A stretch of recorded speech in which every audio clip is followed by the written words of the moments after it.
Chris Rosser, aka Smarty Pants in FPV, taught me something today. So I have this build that I haven't crashed much, is fairly new, but for some reason I've been seeing this jello or vibration since day one. I thought it must be my inadequacy in tuning PID, so I went back to default, but even then, in the black box with default, I can still see this excessive vibration on pitch and yaw. So I asked the users in Betaflight black box log review, and lo and behold, Chris Rosser replied he suspects it might be the antenna after looking at my log. So I looked at my antenna was broken, so it might be it. 1 hour later.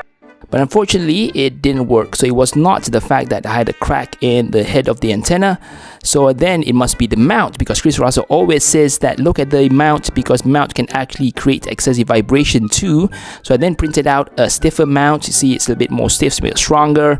Few moments later. Okay, so it did solve the one on the pitch, but I still have yaw vibrating. So now I opted for the most extreme, which is using zip ties. 1 eternity later. And then it's all fixed, no more vibration. On my roll, my pitch, my yaw, it's all perfect. Success. Alright, so in this flight, you can see here, no more jello.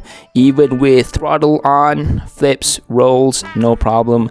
So it's all fixed now. So thank you, Chris, your advice worked. And for all of us, always check our antenna.